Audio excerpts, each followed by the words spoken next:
David Cano, socio director de AFI Inversiones Globales. Muy buen día. Hola, ¿qué tal? Muy buenos días. Bueno, llevamos desde ayer hablando, viendo, no sé cómo lo estáis viendo en AFI, todo ese movimiento joven, millennial, a través de Reddit y otras redes, moviendo GameStop. Hoy, esta pasada madrugada, ponían en el foco a Prisa en un artículo también en Reddit. Estamos pendientes también de cómo pueda afectar fuera del mercado norteamericano. ¿Cómo veis ese movimiento millennial y cómo puede afectar a los mercados? Muy bien. Bueno, yo no lo achacaría si es millennial o no quienes están detrás de la operación, sino al eterno dilema en qué es lo que mueve el precio de los activos financieros. Si son los fundamentales, es decir, si una compañía es rentable o no, cómo es su balance, cuáles son sus fortalezas, o los flujos, la entrada o salida de dinero. Y está claro que a corto plazo lo que mandan son los flujos y lo estamos viendo. Cuando de repente hay fondo comprador por una determinada compañía, pues los precios suben y es así de básico.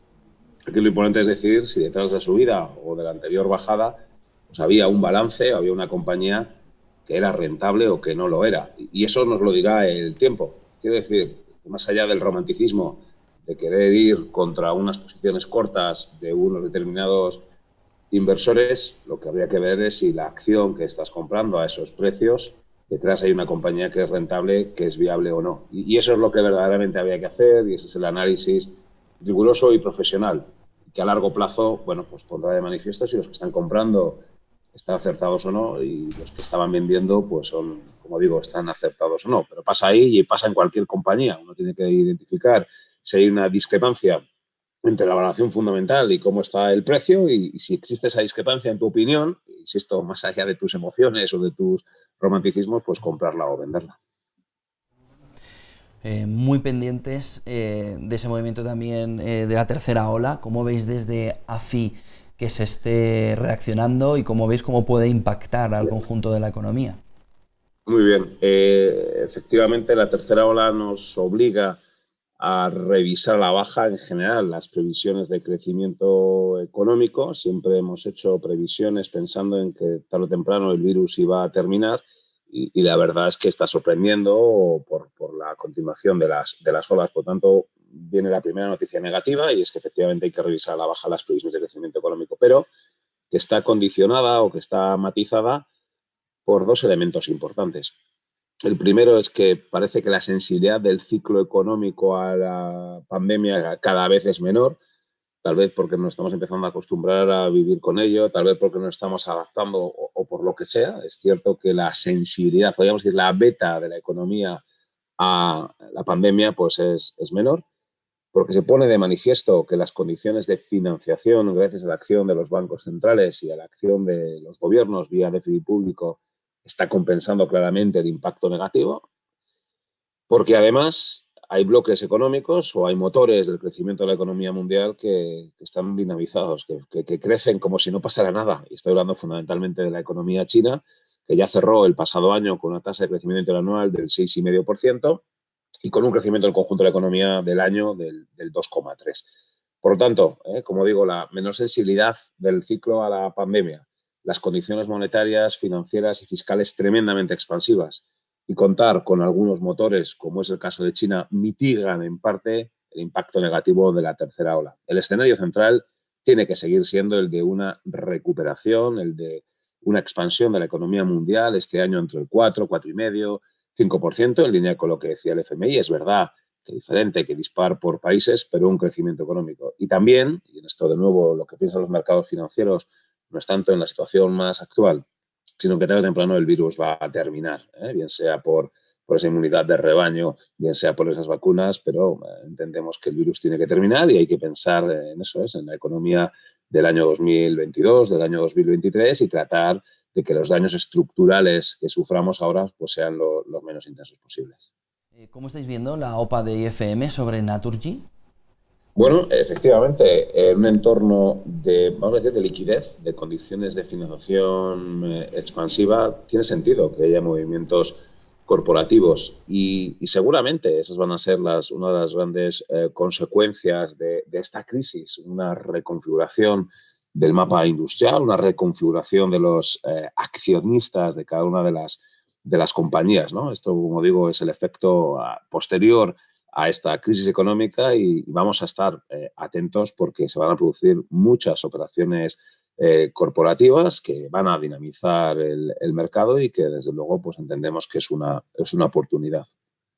Luego, sobre la reunión de la FED de anoche, sin cambios y Sí. con poco mensaje nuevo, ¿verdad?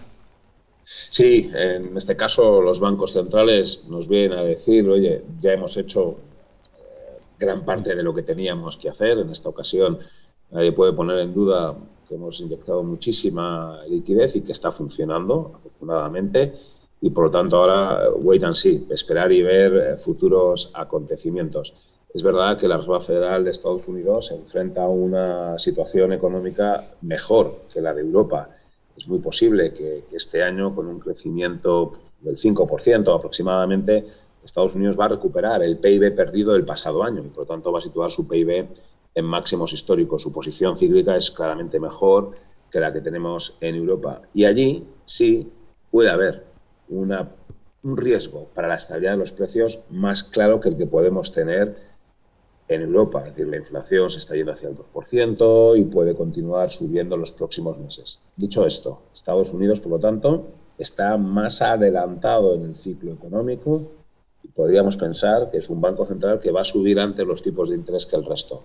Pero en cualquier caso no parece probable un escenario de 12 o 24 meses. Y pues, de momento, esa estrategia de esperar y ver, pero está claro que la Reserva Federal de Estados Unidos se enfrenta a un escenario de crecimiento y de inflación que es mejor, que es más proclive para una subida de los tipos de interés que el que tenemos aquí en Europa, que donde estamos mucho más retrasados en el ciclo económico. Eso se ve en un crecimiento que va a ser menor en Europa, en una recuperación que aquí no vamos a recuperar el PIB perdido seguramente hasta el 2022 o incluso más tarde, y en donde aquí el repunte de la inflación pues es menor. Y déjame solo un elemento adicional de contraste Estados Unidos y Europa, que es importante para la FED, que es importante para el Banco Central Europeo y que tiene que ver con la evolución del tipo de cambio, ¿no? El dólar en los últimos meses, bueno, pues se ha debilitado 5 o 6%, es bueno para la economía de Estados Unidos y es malo un poco para la economía europea, y habría que ver si el BCE se muestra incómodo ante unos niveles de dólar-euro pues en esa zona del 1,21, 1,22,